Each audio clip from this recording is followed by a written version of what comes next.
For those who are not aware, Donald Trump did just release a statement against Iran. I want to go ahead and bring in that clip here. President Trump issued a warning to Iran on social media Sunday, posting, "The clock is ticking and they better get moving fast or there won't be anything left of them. Time is of the essence." It came the same day the president reportedly discussed Iran in a phone call with Israeli Prime Minister Benjamin Netanyahu. The ceasefire between the two countries is being thwarted again after a drone strike sparked a blaze at a nuclear power plant in the United Arab Emirates. As Pakistan pushes to restart peace talks, the country's interior minister traveled to Tehran over the weekend to meet with Iran's president and parliamentary speaker. This after President Trump rejected the Iranians' latest peace proposal last week. I looked at it, and if I don't like the first sentence, I just throw it away. Days. Okay, let's pause there and chime in. So Donald Trump is telling Iran that the clock is ticking. I want to get your perspective on this, Scott. Well, I mean, first of all, the construct of that sentence is fascinating. Donald Trump is telling Iran. That implies that Donald Trump is in the superior position, that Donald Trump's words mean anything, and that Iran is in a listening mode. Let's do it this way. Iran is ignoring everything Donald Trump says because Donald Trump is irrelevant. There, now I've corrected the sentence. This is the reality. We can have the West spin it any way they want to, but there's other things that just happened. Iran just formally opened up an entity to manage the Strait of Hormuz. Game, check, match, checkmate, over. Goodbye, Donnie. Nothing Donald Trump says matters because Iran has already taken the decision that it owns the Strait of Hormuz, and nothing will change that. And there's nothing the United States can do to alter that reality. Donald Trump, what? He wants Iran to send its nuclear material to the United States. Iran already told it to pound sand. Isn't going to happen ever. So no one in Iran cares at all about anything Donald Trump says, including we're going to what? Bomb you more than the 15,000 independent targeted places we hit for 37 days. What more can we do to Iran? Nothing. We're actually weaker today than we were when we started the conflict. So Donald Trump's threats are empty. The best the United States can hope for right now, and this is what they're planning together with Israel, is a short duration strike, then to pull back and declare victory. Because we lost. The war's over. We lost. We didn't achieve anything. No regime change, no missiles stunted, done away with. And Strait of Hormuz will always belong to Iran. Everything Donald Trump doing is self-defeating. So this is just stupidity in the extreme. There's, why is he doing this? I don't know. There's people who say that he's playing the market, that he'll say one extreme thing one day, one extreme thing the next day, and he's playing the market. And I have to say that I can't discount that anymore because this is one of the singularly most corrupt individuals on the planet. The Trump enterprise is, the poster child for grift, for corruption, for scams. That's all it is. And so we have to stop pretending his words have any meaning other than to manipulate the market. The Iranians don't care. The other thing that he probably should have said is we will, we warn the people he's warning about being gone away forever is the United Arab Emirates. They will disappear. You saw in there a drone attack against their nuclear facility. If Iran is attacked, Iran has already said they will eliminate the totality of the United Arab Emirates energy production capacity.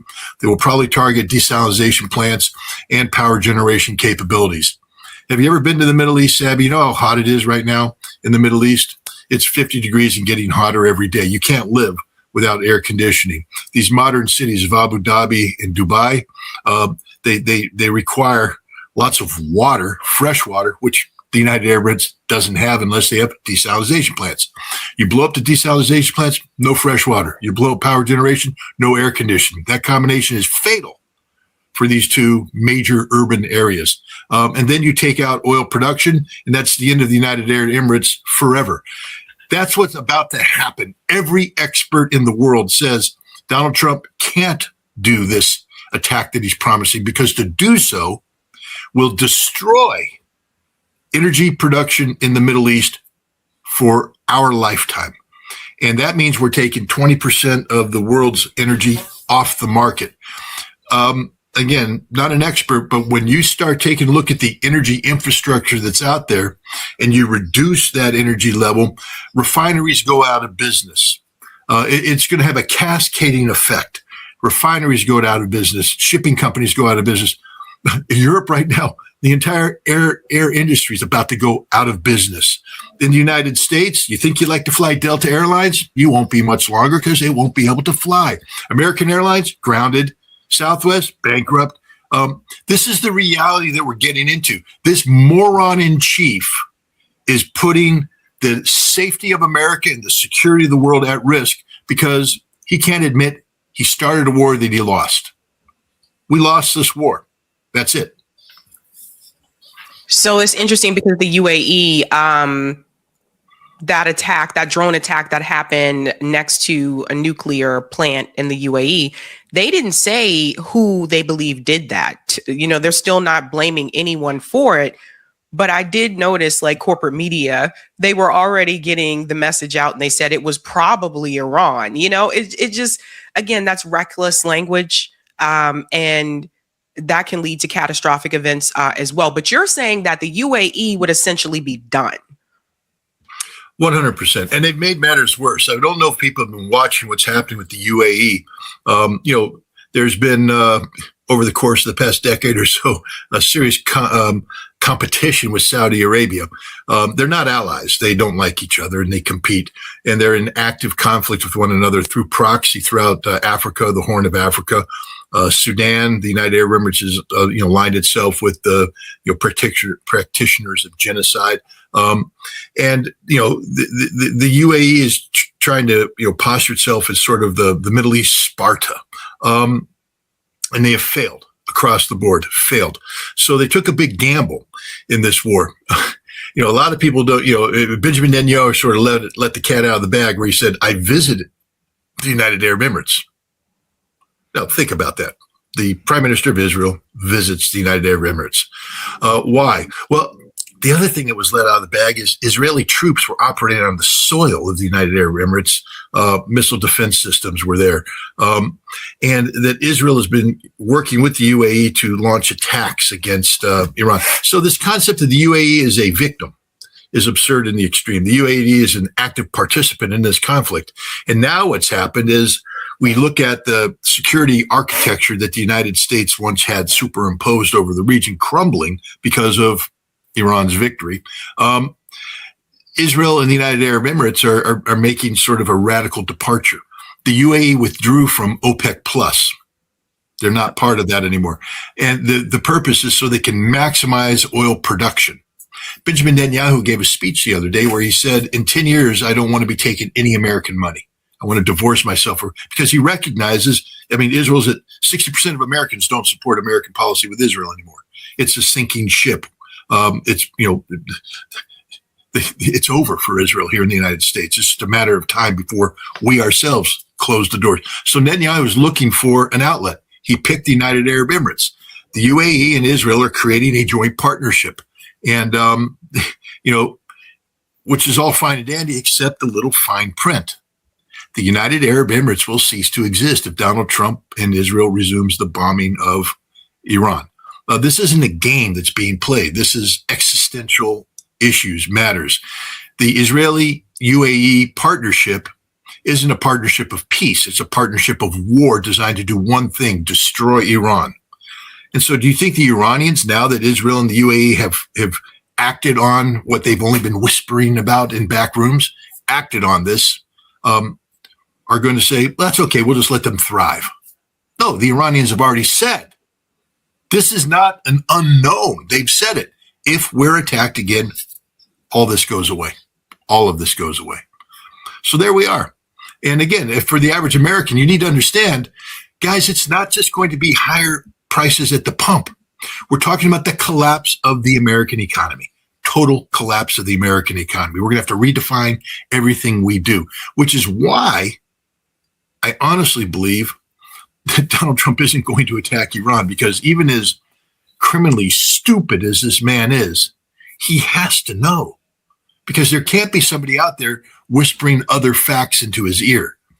You know, this man has always been about bluster, bluster, bluster. So we take that with a grain of salt. But the military has to tell him, we can't accomplish what you want us to accomplish. I mean, we can do a 7-week campaign. We can blow a lot of things up. And they will blow up bridges and all that stuff. We'll have zero impact on Iran, zero impact on their genuine capabilities, and their ballistic missile force, which has been reconstituted and expanded. Arakshi said the other week, Trump was saying we got them down to 13%.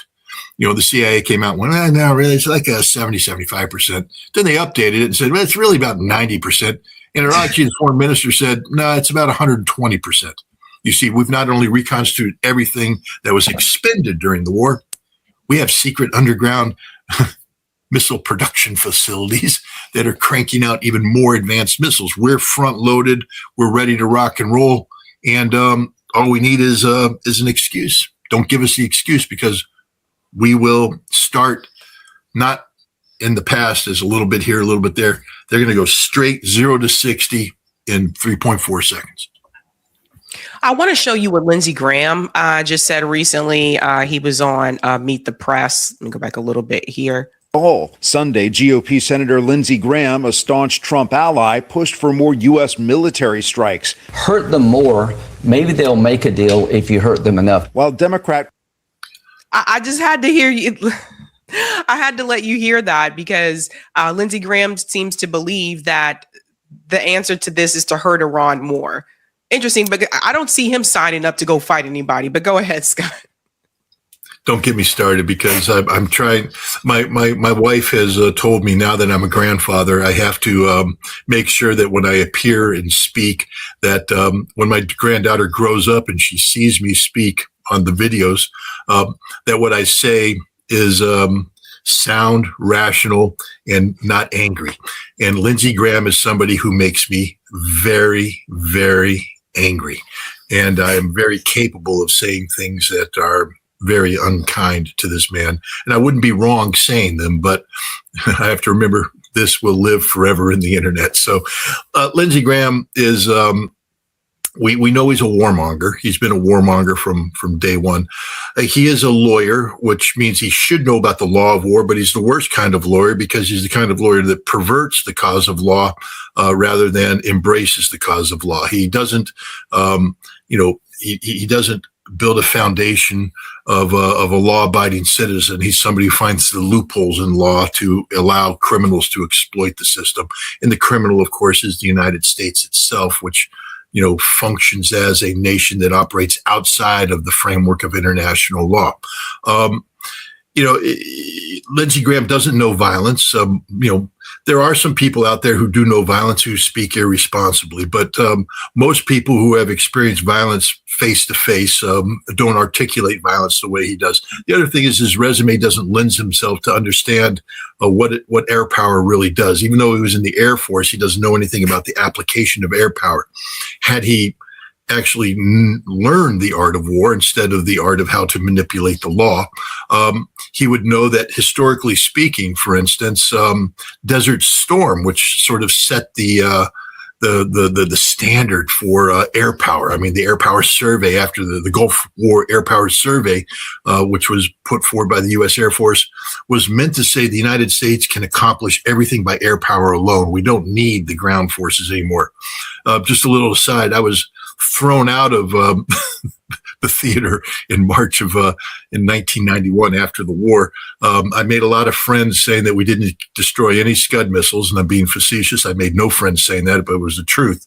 And I started my own ground power survey, because I was a battle damage assessment officer, to grid out Kuwait and go in and determine what exactly killed all the Iraqi equipment, to do a piece-by-piece survey of the equipment, how it was killed forensically, and then line it up with a date of munition delivery. And my initial results showed that the vast majority of the equipment was destroyed by ground forces, which is why the U.S. Air Force had me arrested and thrown out of theater, because that was not the story they would put forward. I studied the air war. I was in on it from the very beginning. I watched us as we bombed the hell out of Iraq. And, I was one of the people that looked at photographs, and I looked at a lot of photographs of a lot of buildings looking for entry points, because that was the whole thing. You got a photograph of what the building looks like before the bombs are dropped, and you want to destroy it. And so you say, okay, the building, this construction, this, that, and the other thing, we're going to drop this munition with this explosive effect. If we have a point of entry here, blast effect here, we can assess the building is destroyed, mission accomplished, throw it away. And I spent a lot of time going, holes, blast effect, destroyed, holes, blast effect, boom. I thought we were the greatest thing in the world. Then I became a weapons inspector. And I went on the ground in Iraq, visiting those places in person. And what I found out is we did drop bombs on buildings, and we put nice little holes in them. There was blast effect, and we said we destroyed it. There was nothing in those buildings. The Iraqis had evacuated everything. And you know what happened after the war after a while? All of those buildings were rebuilt, fresh concrete poured. Then all of the equipment that was supposed to be in those buildings when we bought them but were hidden was brought back, and the Iraqi capabilities were reconstituted. The general Amr Rashid al-Ubaidi, he was the minister of oil, but he was also the deputy minister of defense industry. He did an Iraqi survey afterwards. The U.S. government has it today. They classified it. They won't release it. But I've seen it because he called me in, because he was sort of like, Scott, you're always asking us this, that, and the other thing. Let's look at this. And he did what I was supposed to do, but he did it throughout all of Iraq. And bomb by bomb, building by building. We didn't destroy anything in empty buildings. But in terms of destroying things, nothing. I'm here to tell you right now, we have destroyed nothing in Iran. Nothing. Let me tell you why. We achieved a surprise attack in terms of assassinating their leadership, because they thought we were in the middle of a negotiation. We lied. But remember, we bombed in June. And between June and February, the Iranians went, this ain't over. They moved everything underground. The Parchin ballistic missile production facility, one of the largest solid rocket missile production facilities in the world outside of Tehran, was moved underground. And yet, what did we bomb? The Parchin facility. You have Admiral Bradley Cooper up there for the Senate going, we blew up this, that, the other. Bradley, you didn't blow anything up but empty buildings. All of the production equipment was removed and put underground, where the Iranians today continue to produce missiles. You killed nothing. Zero. Squat. This is the reality. So what does Trump think he's going to accomplish now that the Iranians have gone even deeper underground in the intervening time? It's not as though the Iranians went, oh, the war's over.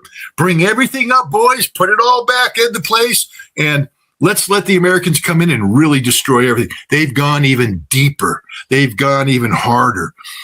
We have no chance at all to accomplish anything meaningful by attacking Iran. The war is over from the standpoint of accomplishing military objectives, geopolitically sound objectives. We can't. We've lost, and it's only going to get worse if we continue to go, because the ramifications of and the consequences of, I guess that's the same word, so I'm repeating myself, ramification, consequences. But the point is, if we attack Iran, there will be consequences. And it's not just energy. Everybody's sort of whispering about it. Nobody wants to talk about what it means. What if the Iranians rip up the internet cables that run underneath the Persian Gulf and knock out all of the data transfer capacity of all of the Middle East financial institutions? The Middle East, where a lot of oil is and all that. You do know what that'll do to us, right? It's the Iranians hold all the cards. We hold nothing. And our military is apparently too stupid to understand reality, or the generals are so corrupt. And I'd like to go with the corrupt thing, because I was in the military and I understand the intellectual capacity of the officers, especially at the junior level. The most intelligent conversations I've ever had were in an officers club on Friday night in 29 Palms, California, with my fellow lieutenants, all of whom were reading PhD level, books on the art of war and on history and all this, and we're having these conversations because this is our job. This is our mission. This is our duty, our responsibility. We were pure warriors. But something happens as you go up the chain of command. You stop being a pure warrior and you become a politician. And instead of being somebody who is an expert in the art of war, you become the expert in the acquisition of war material, which is okay as long as you're trying to get the best weapons to the people who need it. But then you get caught up in defense industry and all becomes about the dollars. And then you get caught up in Congress and all becomes about the influence. And suddenly the corruption is rampant. And every single one of those guys with 4 stars on their shoulder have sold out a long time ago. They wouldn't have become a lieutenant colonel unless they sold out. And they wouldn't have got promoted to colonel unless they sold out. And you don't get that star unless you're really sold out. And then each star that comes on is basically a significant, it signifies even greater sellout. By the time you have 4 of them, you are 100% corrupted by the system. So Bradley Cooper, shame on you. Shame on you. You're disgusting because you are lying to Congress. Therefore, I mean, it's not that Congress is going to do anything. We already know they've punted on war powers and everything. But, any hope we have of, putting pressure on the White House comes from, a separate but equal branch of government called the Congress of the United States. And Congress, once empowered with knowledge and information, may get politically motivated to take action and tell the president, no, you're not going to do this, that, and the other thing. Bradley Cooper lied to Congress. Of course, Congress is too stupid or politically corrupt to, ask follow-on questions. But I hope the American public understand that Bradley Cooper lied to them, lied to our representatives, therefore lied to us. And they all are lying. You won't get the honest people up there. I mean, this happened before. I'm not bragging my own horn, but I was fired for telling the truth during the Gulf War. Yep. Fired by General Schwarzkopf himself. Fired. But fortunately, that got bounced up to Colin Powell, who was the chairman of the Joint Chiefs of Staff, who recognized that I was telling the truth. And they were able to push back down and get me my job back because the truth shall set you free, so to speak. Today, that doesn't happen. Today, if you tell the truth, you're fired right off the bat. You're disgraced. Donald Trump will come in and call you weak, that, and the other thing. If anybody tries to, look at Tony Aguilar and what's happened to him, the lieutenant colonel that spoke out, and look at what's happened to him. He should be an American hero. But that's just not the narrative the mainstream media is going to put out there. And it's very difficult to get the truth out there. But, there are honorable men and women in the military today. Almost all of them are, at the lower levels, the people who are closest to the people on the ground doing the actual fighting. And they deserve our full support. But the best way to support them is not to get them involved in a war that can't be won, in a war that doesn't further the national security interests of the United States at all.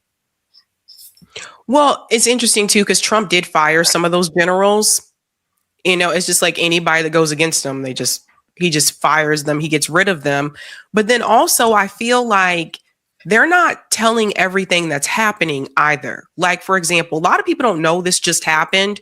So shout out to Dropside News for this one. Iranian and regional media outlets, including Iran's Fars News Agency, are reporting the downing of a U.S. MQ-9 Reaper drone over Yemen's Marib province, the key oil and gas region located in north central Yemen today. So I want to show people the footage. Now, at the time, that the claim in the footage wasn't confirmed, but it has now been confirmed. So I'll show you that confirmation.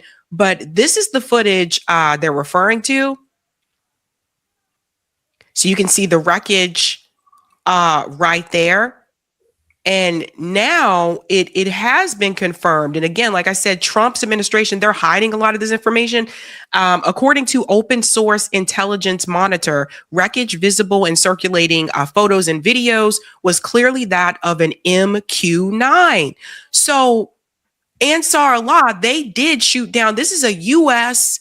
Plane, from what I understand, and nobody's talking about it, Scott. Yeah, I mean it's an advanced version of the Reaper. It carries an interesting fact on there is it carries a special, unique assassination version of the Hellfire missile. The Hellfire missile is an air-to-ground missile. It reached prominence because of its anti-armor capabilities. It can blow up a tank, but that means it has a warhead that goes boom. So if you're going to be assassinating people with the hellfire and it goes boom, you kill a lot of innocents.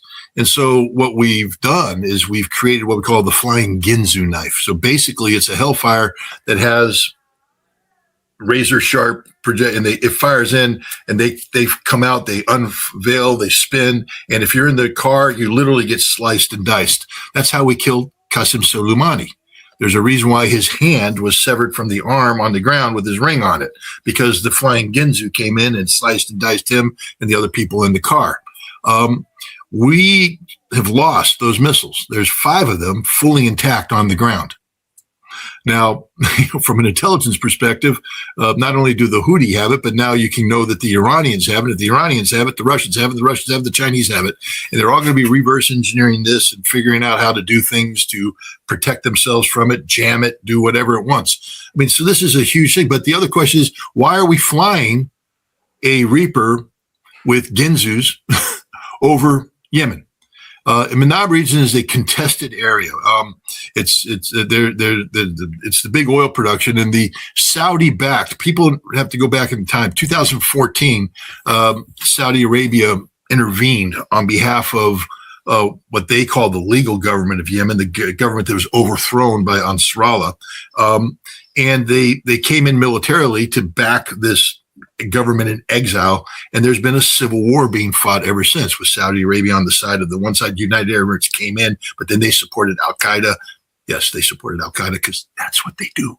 And remember, they're the allies of Israel, supporting Al-Qaeda, Israel. Do you guys see connectivity here? You take it where you want, but the point is, they've been fighting them ever since. So now we're in there for what? These are weapons of assassination. So we were in there targeting people. Now, I can speculate as long as I want. My guess is we were targeting Iranian Revolutionary Guard Command advisors who are in coordinating with Ansarallah about what's going to happen next. And this is what should scare everybody, because, again, you know what did Ansarallah do last time? They shut down the Bab el-Mandeb Strait. How are we getting any oil out of the Middle East right now? What we can get out of the Middle East is being shipped to the port of Yanbu, Saudi Arabian port on western Saudi, and then shipped from Yanbu through the Red Sea, through the Strait, the Bab el-Mandeb Strait, and on out. That's it. That's how the oil gets out. That's the only oil that gets out. We're about to lose that. And so, there's little clues in everything that happens. That's the beauty of being an intelligence officer. You get to gather information and put a dot on the board, and then try and connect the dots to make it make sense. But that's just one interpretation of why we would have an advanced MQ-9 flying over Yemen with flying Ginsus loaded on board. We're there to kill people. And, why do we want to stir up trouble with Ansarallah today before we attack? We're trying to kill the people that are coordinating with Ansarallah. And we lost that drone. We lost the missiles. It's a huge intelligence failure, and it's a big hit for the American taxpayer. We've lost a lot of MQ-9s. The total number of loss between the Iran war and Yemen is I don't know. It's like 24 or something. Might even be bigger than that. But these are very expensive pieces of gear, and we just they drop like flies. I got to tell you, I didn't know what some of these planes were until this war with Iran started, because I don't know the lingo, but I've been paying attention now, because I know this is the second time I've seen like Reaper and all that stuff. But I think that the fact that Ansarallah was able to shoot it down again just goes to show you they have not let down their guard, regardless of what Trump says about negotiations or whatever. Like, they know the U.S. is probably going to try to, screw over Iran in some way, shape, or form. So it just, and they're powerful. For those who are not aware, like, Ansarallah is no joke. No. The Saudis are scared to death of them. Again, the studying the history, a lot of southern Saudi Arabia on the border of Yemen used to be part of Yemen and was stolen from Yemen by Saudi Arabia. And the Yemeni government, the Ansarallah, is like, that really belongs to us, and we may actually go and take it back. that might be something. I remember during the Gulf War, during Desert Storm, when Iraq came into Kuwait and we started sending American troops up north to, at first we were just the speed bumps because we didn't have too much. So, like 7th Marine Amphibious Brigade, what are we going to do, Marines? We're going to die on the road. Speed bumps, try and slow them down because we didn't have, then we reinforced and we're able to stabilize it. But during the speed bump period, we're looking to the Saudis going, hey, why don't you take some of the units you have down there on the Yemeni border and like bring them up here and help us be prepared in case the Iraqis decide to make a move. And they're like, nah. Because Yemen was allied with Iraq, and they were on the same side. As a weapons inspector, we found evidence that Yemen had provided, for instance, an SS-21 launcher to the Iraqis, together with a missile that the Iraqis were seeking to reverse engineer. Shows the relationship between the two. And the Saudis were like, because the moment we move up there, Yemen, which is a very populous nation, by the way, people need to look at that. In the Yemeni, they're not afraid of anything. They don't back down, and they could come surging forward and they could occupy Riyadh before you blinked an eye. The Saudis are scared to death of the Yemenis. So, it's a very complicated history about what's going on right there. People sometimes think it's only about Iran with their Yemeni proxies and all that. It's far more complicated than that. It's got a lot of intricacies, et cetera. But Saudi Arabia is scared to death of Yemen. And if this thing becomes a regional conflict, for instance, if Iran is able to do significant harm to Saudi Arabia so that you get societal disruption, which is a big possibility in the eastern provinces, the majority of the population is Shia. And Saudi is extraordinarily worried about the Shia rising up.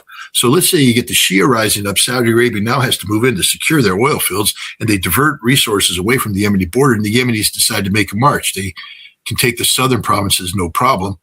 But what happens if they decide to go all the way to Riyadh, and there's nothing to stop them? This region is not as well defined as people think. Again, I don't know what percentage of your audience knew about the Israeli United Arab Emirates alliance and how that has radically transformed the region.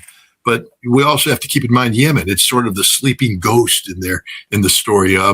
Very powerful. They can not only shut down the Bab el-Mandeb, but they can threaten Saudi Arabia existentially.